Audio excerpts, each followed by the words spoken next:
ನೋಡಿ, ನಮ್ಮ ಪ್ರಜಾಪ್ರಭುತ್ವದಲ್ಲಿ ಎಲ್ಲರಿಗೂ ಕೂಡ ಹೇಳ್ತಕ್ಕಂಥ ಹಕ್ಕಿರ್ತದೆ. ಒಂದು ಸರ್ಕಾರಿ ಕಾರ್ಯಕ್ರಮದಲ್ಲಿ ಈ ಥರ ವೈಯಕ್ತಿಕವಾಗಿ ನಿಂದನೆ ಮಾಡ್ತಕ್ಕಂಥದ್ದು, ಹೊರಗಡೆ ಬಂದ ಮೇಲೆ ಚಪ್ಪಲಿ ಎಸೆಯೋದು, ನೀವು ಚಪ್ಪಲಿ ಎಸೆಯೋದು ಮಾತ್ರ ನೋಡಿದ್ದೀರ. ನಾವು ಪ್ರದೀಪಿಗೆ ಅವತ್ತೇ ಮಾರನೇ ದಿವಸನೇ, ಅಂದರೆ ಈ ಘಟನೆ ಆಗಿ ಮಾರನೇ ದಿವಸ ಫೋನಲ್ಲಿ ಮಾತಾಡಿದಾಗ ಭಾಳ ತುಂಬ ಮನಸ್ಸಿಗೆ ನೋವು ಮಾಡಿಕೊಂಡ್ರು. ಹೇಳಲಿಲ್ಲ ಅವಾಗ ಸಡನ್ನಾಗಿ ಏನು ಅಂಥೇಳಿ. ಫಸ್ಟು ಅದು ಅವರ ಕುಟುಂಬದ ಬಗ್ಗೆ ಒಳಗಡೆ ಇದಾಗಿದ್ದು. ಯಾಕೆಂದರೆ ಒಳಗಡೆ ಮೋಸ್ಟ್ಲಿ ನಿಮಗೂ ಎಷ್ಟರ ಮಟ್ಟಿಗೆ ಮಾಧ್ಯಮದಲ್ಲಿ ಸಿಕ್ಕಿದೆ ಗೊತ್ತಿಲ್ಲ ನಿಮಗೆ. But he's trying to find out. I told ಯಾರು ವಿಡಿಯೋ ಮಾಡಿರ್ತಾರೆ ಅದನ್ನು ತಗೋಬೇಕು, ಅದನ್ನು ಕೂಡ ಭಾಳ ಸೀರಿಯಸ್ ಆಗಿ ತಗೋಬೇಕು. ಏನಾಗ್ತದೆ, ಪ್ರಜಾಪ್ರಭುತ್ವದಲ್ಲಿ ಟೀಕಾ ಟಿಪ್ಪಣಿಗಳು ನಡೀತದೆ, ಇಲ್ಲ ಅಂತ ಹೇಳಲ್ಲ.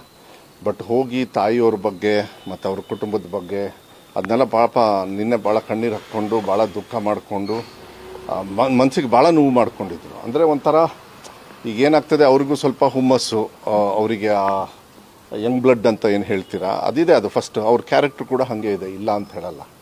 ಬಟ್ ಯಾರು ಸರ್ಕಾರಿ ಕಾರ್ಯಕ್ರಮವನ್ನು ಬಂದು ನಿಲ್ಲಿಸ್ತಾರೆ, ಯಾರು ಏನೇ ಆಗಲಿ ಸರ್ಕಾರಿ ಕಾರ್ಯಕ್ರಮ ನಿಲ್ಲಿಸೋದಕ್ಕೆ ಅಧಿಕಾರ ಬರಲ್ಲ.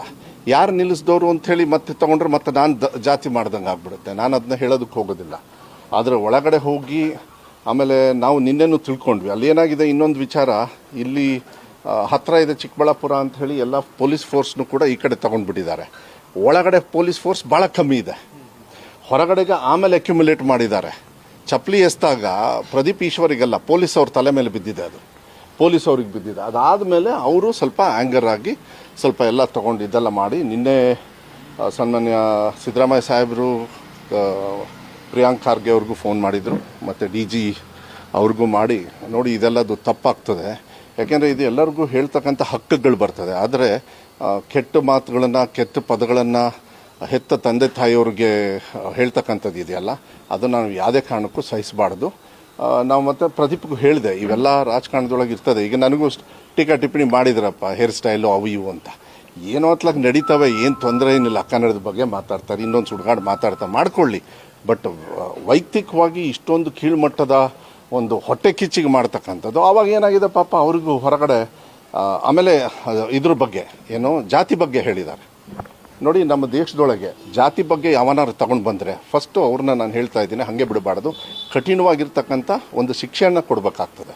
ಯಾಕೆಂದ್ರೆ ಜಾತಿನಿಂದನೇ ನಾಟ್ ಅಲೌಡ್. ತಂದೆ ತಾಯಿಯವರಿಗೆ ಹೆತ್ತಿರೋರು ಒಂದು ಕಡೆಗೆ ಜಾತಿ ಧರ್ಮ ಮಾಡಿಕೊಂಡ್ರೆ ಅದಕ್ಕೆ ಅವನು OBC ಆ ಥರ ಅವನಿಗೆ ಮನಸ್ಸಿಗೆ ಇದಾಯಿತು. ಮತ್ತು ಅದು ನಿನ್ನೆ ಹೇಳ್ಕೊಂಡ ಅವನು, ಇಲ್ಲ ನಾವೇನು ಹಿಂದುಳಿದವರು ಅಂತೇಳಿ ಈ ಥರ ಮಾಡ್ತಾರ ಸರ್, ಅಲ್ಲಿ ವರ್ಗದವರು ಅದು ಇದು ಅಂದ್ಬಿಟ್ಟ. ನೋಡಪ್ಪ, ಆ ಥರ ಅನ್ಕೋಬೇಡ. ಯಾರೊಬ್ಬರು ವೈಯಕ್ತಿಕವಾಗಿ ಒಂದು ಪಕ್ಷದಿಂದನೇ ಬಂದಿದ್ದದು, ಅದು JDS ಪಕ್ಷದವರೇ ಬಂದಿದ್ದು, ಕೆಲವರು BJP ಅವರು ಅವ್ರ ಜೊತೆಗೆ. ಯಾಕೆಂದರೆ ಇಬ್ಬರು ಅವ್ರು ಸೇರ್ಕೊಂಡಿದ್ದಾರೆ. ಬಂದು ಈ ಕೆಲಸ ಮಾಡೋದಿದೆಯಲ್ಲ, ನಮ್ಮ ಪ್ರಜಾಪ್ರಭುತ್ವದಲ್ಲಿ ಖಂಡನೆ ಮಾಡಬೇಕಾಗ್ತದೆ. ಯಾವುದೇ ಪಕ್ಷದವರಾಗಲಿ ನೀವು ಪೊಲಿಟಿಕಲಿ ಡಿಫೈ ಮಾಡಿ, ಪೊಲಿಟಿಕಲಿ ಹೇಳಿ, ಪೊಲಿಟಿಕಲಿ ಇರ್ತದೆ ಸಾಕಷ್ಟು. ಆದರೆ ಈ ಥರ ಇಲ್ಲೇ ಹೊರಗಡೆ ಹಿಂಗೆ ಹೋದರೆ ನಾಳೆ ನೀವು ಎಲ್ಲಿವರೆಗೂ ಹೋಗ್ತೀರಾ? ರೋಡಲ್ಲಿ ಹಂಗಾರೆ ಎಲ್ಲ ಸಾಮಾನ್ಯ ಪ್ರಜೆಗೂ ಮಾಡ್ತಾರಲ್ಲ ಹಿಂಗೆ. ಆಮೇಲೆ ನಿಂದನೆ ಮಾಡಬೇಕಾದ್ರೆ OBCಗೆ ಅಂತೇಳಿ ಇವ್ರು ಹೇಳ್ದ. ಎಷ್ಟು % ಇದ್ದಾರೆ OBC? ಅದಕ್ಕೆ ನಿನ್ನೆ ನಾವು ಕೂಡ ಸಿದ್ದರಾಮಯ್ಯ ಸಾಹೇಬ್ರಿಗೆ ಹೇಳಿದ್ವಿ, ಇಲ್ಲ ಸರ್ ಒಂದು ಸಂಘಟನೆ ಮಾಡಬೇಕು, ಹಿಂಗೆ ಬಿಡೋಕ್ಕೆ ಹೋಗಬಾರ್ದು. ಈ ಥರ ನಿಂದನೆಯನ್ನು ಮಾಡ್ಕೊಂಡು ಹೋದರೆ ನಮ್ಮ ದೇಶದೊಳಗೆ, ನಮ್ಮ ರಾಜ್ಯದಲ್ಲಿ ಅಂಬೇಡ್ಕರ್ ಸಂವಿಧಾನ ಯಾಕೆ ಕೊಟ್ಟಾರೆ ನಿಮಗೆ? ನಾವು ಸಂವಿಧಾನನ ದೇವಸ್ಥಾನದಲ್ಲಿ ಇದ್ದುಬಿಟ್ಟು ದೇವರ ಸ್ಥಾನದಲ್ಲಿದ್ದು ನಾವು ಮಾತಾಡ್ತಾ ಇದ್ದೀವಿ. ಯಾವತ್ತೂ ಕೂಡ ಇರಬಾರ್ದು. ಪ್ರದೀಪ್ ಅವರು ಸ್ವಲ್ಪ ಹುಮ್ಮಸ್ಸಲ್ಲಿ ಮಾತಾಡಿರ್ಬೋದು. ಬಟ್ ಎಲ್ಲಿಂದ ಶುರು ಆಯಿತು? ಬಿಡದಿ ಬಗ್ಗೆ ಅವ್ರು ಮಾತಾಡಿದ್ದು. ಬಿಡದಿ ಬಗ್ಗೆ ಮಾತಾಡಿದ ತಕ್ಷಣ ಕುಮಾರಸ್ವಾಮಿ ಅವರು ಯಾರೋ ಐ ಥಿಂಕ್ ನನಗೆ ಗೊತ್ತಿರೋ ಪ್ರಕಾರ ಅವ್ರದ್ದು ಎಂಥದ್ದು ಅವ್ರ ಆಸ್ತಿ ಬಗ್ಗೆ ಮಾತಾಡಿದ್ರು. ಇವ್ರು ಏನು ಮಾಡ್ದ, ಅವ್ರ ಆಸ್ತಿ ಬಗ್ಗೆ ಮಾತಾಡ್ದ. ಇದು ಟೀಕಾ ಟಿಪ್ಪಣಿಗಳು ನಡೀತವೆ, ನೀವು ಬೇಕಾದ್ರೆ ತೋರಿಸಲಿಲ್ಲ ಅಂದ್ರೂ ಪರವಾಗಿಲ್ಲ. ಎಲ್ಲ ಇದನ್ನು ಹೋಗಿ ಈ ಮಟ್ಟಕ್ಕೆ ಹೊಟ್ಟೆ ಕಿಚ್ಚಿಗೆ ಮಾಡ್ತಕ್ಕಂಥದ್ದು ಇದೆಯಲ್ಲ, ಅದಕ್ಕೆ ಅವನಿಗೆ ಸಿಟ್ಟು ಬಂದು 15 ವರ್ಷ ಆದಮೇಲೆ ಒಬ್ಬರು ಹಿಂದುಳಿದವ್ರು ಗೆದ್ದಿರೋದು ಇವರಿಗೆ ಸಿಟ್ಟು. ಇದೆಲ್ಲ ಅವ್ನು actually he is under going. ಇದು ಒಂದೇ ಸತಿಗೆ ಅಲ್ಲ, ನೀವು ತಿಳ್ಕೊಳ್ಳಿ, ಒಂದು 3-4 ಸತಿ ಆಗಿದೆ. ನಾವು 3-4 ಸತಿ ಮಾಡಿದಾಗಲೂ ಕೂಡ ನೀನು ಯಾವುದೇ ಕಾರಣಕ್ಕೂ ನಾನು OBC ಹೀಗೆಲ್ಲ ಹೇಳ್ಕೊಳಕ್ಕೆ ಹೋಗ್ಬೇಡ. ನೀವು OBCನೇ, ನಾನು OBCನೇ. ಬಟ್ ನಮಗೆ ಮತ ಹಾಕಬೇಕಾದ್ರೆ ಎಲ್ಲರೂ ಹಾಕಿರ್ತಾರೆ. ನಾವು ಒಂದು ಸೆಗ್ರಿಗೇಟ್ ಮಾಡ್ಕೊಳ್ಳೋದು ಬೇಡ.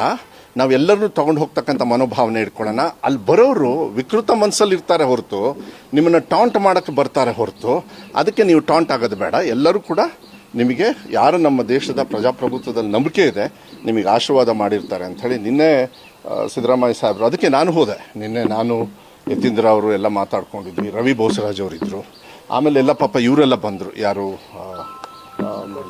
ಸಂತೋಷ್ ಲಾಡು, ಚಲುವರಾಯಸ್ವಾಮಿ ಅವರೆಲ್ಲ ಸುಮ್ಮನೆ ಜನರಲಾಗಿ ಬಂದರು. ಬಂದಾಗ ಇದು ಸ್ವಲ್ಪ ಇನ್ನೂ ಚರ್ಚೆ ಲಾರ್ಜ್ ಆಗಾಯಿತು. ಆವಾಗ ಹೇಳಿದರು ಶಿವಲಿಂಗೇಗೌಡರು ಒಂದು ಮಾತು ಹೇಳಿದರು.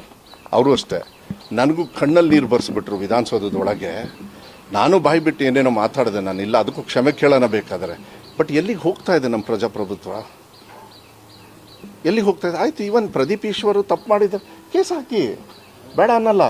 ಸೊ ಅದಕ್ಕೆ ಸಿದ್ದರಾಮಯ್ಯ ಸಾಹೇಬ್ರು ಹೇಳಿ ಯಾರ್ಯಾರು ಇನ್ವಾಲ್ವ್ ಇದ್ದಾರೆ ಎಲ್ಲರಿಗೂ ಕೇಸ್ ಹಾಕಬೇಕಂತ ಡಿ ಕೆ ಶಿವಕುಮಾರ್ ಸಾಹೇಬರು ಕೂಡ ಅವರಿಗೆ ಮೊನ್ನೆ ಮಾತಾಡಿದ್ದಾರೆ. ಮಾತಾಡಿ ಈ ಥರ ಇದು ಒಳ್ಳೆ ಬೆಳವಣಿಗೆ ಅಲ್ಲ, ಇದು ಬೇರೆ ಕಡೆ ಅಲ್ಲ ರೀ. ಒಂದು ನಿಮಿಷ ಪ್ರವೋಕ್ ಎಲ್ಲಿಂದ ಮಾಡಿದ್ದು? ಪ್ರವೋಕ್ ಯಾವಾಗ ಮಾಡಿದ್ದು? ನೀವೇ ಕರೆಕ್ಟಾಗಿ ನೋಡಿ, ನೀವೇ ಮಾಧ್ಯಮದಲ್ಲಿ ತೋರಿಸಿದ್ರಿ. ಅವ್ನು ಸುಮ್ಮನೆ ಕುತ್ಕೊಂಡಿದ್ದಾನೆ, ಅವನೇನು ಮಾತಾಡಿಲ್ಲಲ್ಲ. ಸರ್ಕಾರಿ ಕಾರ್ಯಕ್ರಮದಲ್ಲಿ ನೀವು ಒಪ್ತೀರಾ? ಈಗ ಸಿದ್ದರಾಮಯ್ಯ ಸಾಹೇಬರಿಗೆ ಹೊರಗಡೆಗೆ ಸಿದ್ದರಾಮಯ್ಯ ಇಲ್ಲ ಅಂಥೇಳಿ ಯಾವ್ದಾದ್ರು ಸರ್ಕಾರಿ ಕಾರ್ಯಕ್ರಮದಲ್ಲಿ ಯಾವನ್ನ ಕಪ್ಪು ಬಾವುಟ ತೋರಿಸ್ತಾರೆ, ಇದನ್ನು ತೋರಿಸಿ ಏನು ಮಾಡ್ತಾರೆ? ಅವಾಗ ಏನು ಮಾಡ್ತಾರೆ? ಅವ್ರನ್ನೆಲ್ಲ ಒದ್ದು ಒಳಗೆ ಹಾಕ್ತಾರೆ, ಕೇಸ್ ಹಾಕ್ತಾರೆ. ಅದು ರೂಲ್ಸ್ ಇದೆ. ಪ್ರಧಾನಮಂತ್ರಿಗಳು ಬಂದಾಗಲೂ ಕೂಡ ಸರ್ಕಾರಿ ಕಾರ್ಯಕ್ರಮಕ್ಕೆ ನೀವು ವಿರೋಧ ಮಾಡಿದಾಗ ಸರ್ಕಾರಿ ಕಾರ್ಯಕ್ರಮಕ್ಕೆ ಅದಕ್ಕೆ ಎಷ್ಟೋ ಜನರು ಕಾಂಗ್ರೆಸ್ ಅವ್ರನ್ನ ಅರೆಸ್ಟ್ ಮಾಡಿರ್ತಾರೆ, ನಮ್ಮ ಕಾರ್ಯಕ್ರಮನ ಅವ್ರನ್ನ ಅರೆಸ್ಟ್. ಬಟ್ ಹಂಗೆ ಅಂದ ತಕ್ಷಣ, ಪ್ರಚೋದನೆ ಅಂದ ತಕ್ಷಣ ನೀವು ಹೆಂಗೆ ಬೇಕಾದ್ರೆ ತಾಯಿಯವ್ರ ಬಗ್ಗೆ ಮತ್ತು ಮನೆಯವ್ರ ಬಗ್ಗೆ ಮತ್ತು ಆಯಿತು ಸಮಾಜದ ಬಗ್ಗೆ ನೀವು ಒಪ್ತೀರ? ಹಾಗಾದ್ರೆ ನಾನು ಇಲ್ಲಿ ಎದ್ದು ನಿಂತ್ಕೊಂಡು ಮಾತಾಡಬೇಕಾದ್ರೆ ನನ್ನ ಸಂವಿಧಾನದ ಮೇಲೆ ಮತ ಹಾಕ್ಸ್ಕೊಂಡು ಬಂದು ಮಾತಾಡೋನು ನಾನು. ಪ್ರಚೋದನೆ ಹೆಂಗೆ ಬರ್ತದೆ? ಹೊರಗಡೆ ಅವನಿಗೆ ಸಿಟ್ಟು ಬಂದು ಆಮೇಲೆ ಅವನು ಯಾವಾಗ ಒಳಗಡೆ ಮಾತಾಡಿಲ್ಲ, ಅವನು ಮಾತಾಡಕ್ಕೆ ಬಿಟ್ಟಿಲ್ಲ 2 ತಾಸು, ಎಲ್ಲ ತಿಳ್ಕೊಂಡ್ವಿ ನಾವು. ಅದಾದಮೇಲೆ ಅಧ್ಯಕ್ಷರು ಭಾಷಣ ಮಾಡಿ ಆಮೇಲೆ ಹೊರಗೆ ಹೊರಟಿದ್ದಾರೆ. ಹೊರಗೆ ಹೊರಟ ಮೇಲೆ ಆ ಹೊರಡೋ ಟೈಮಿಗೆ ಆ ಲ್ಯಾಂಗ್ವೇಜ್ ಇದೆಯಲ್ಲ, ಆಯಿತು ನೀವೇ ಆ ಸ್ಥಾನದಲ್ಲಿ ಇಟ್ಕೊಳ್ಳಿ ನೋಡೋಣ. ಪ್ರಶ್ನೆಗಳು ನನಗೂ ಕೇಳ್ಯಾರೆ, ನಾನೊಬ್ಬ ಸಚಿವನಾದಾಗಲೂ ಕೇಳ್ಯಾರೆ, ನನಗೆ ಶಾಸಕನಾದಾಗಲೂ ಕೇಳಿದ್ದಾರೆ.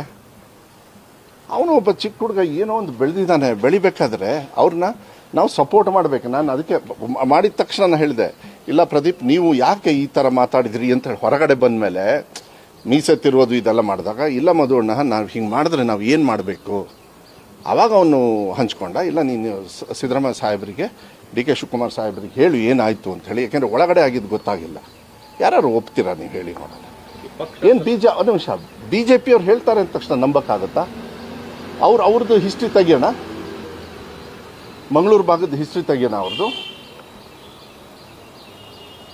ಯಾವಾಗಲೂ ಅಷ್ಟೇ ರಾಜಕಾರಣದೊಳಗೆ ನೋಡಬೇಕೇ ಹೊರತು, ಪ್ರಜಾಪ್ರಭುತ್ವದ ರೀತಿಯಲ್ಲಿ ನೋಡಬೇಕೇ ಹೊರತು. ಯಾಕೆ ದೇವೇಗೌಡರು ನೈಸ್ ರೋಡ್ ಬಗ್ಗೆ ಒಂದು ಪದ ಬಳಕೆ ಮಾಡಿದ್ರು ಗೊತ್ತಾ? ಹಂಗಾರೆ ಈಗ ಅವ್ರ ಜೊತೆಗೆ ಪಕ್ಕ ಕುತ್ಕೊಂಡು ಏನು ಮುಖ ತೋರಿಸ್ಕೊಂಡು ಅವರಿಬ್ಬರು ಕುತ್ಕೋತಾರೆ? ಆ ಪದ ನೀವು ತೋರಿಸಿದಿರಿ, ಇದೇ ದೇವೇಗೌಡರು ನರೇಂದ್ರ ಮೋದಿಯವ್ರ ಬಗ್ಗೆ ಏನಂದಿದ್ರು? ದೇಶ ಬಿಟ್ಟು ಹೋಗ್ತೀನಿ ಅಂತ. ನಾವು ಅದನ್ನು ಏನು ಪೊಲಿಟಿಕಲಿ ಮಾತಾಡ್ತೀವಿ ನಾವು. ಹಂಗಂದ ತಕ್ಷಣ ಏನಾದ್ರು ಕೆಟ್ಟದಾಗಿ ಮಾತಾಡೋಕ್ಕಾಗುತ್ತನ್ರಿ? ಅದು ಮಾತಾಡೋಕ್ಕಾಗುತ್ತಾ?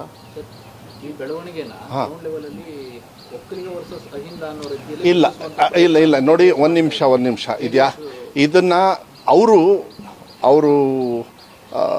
ವೈಯಕ್ತಿಕವಾಗಿ ಬೆನಿಫಿಟ್ಟಿಗೆ ಮಾಡ್ತಾರೆ ಅವರು.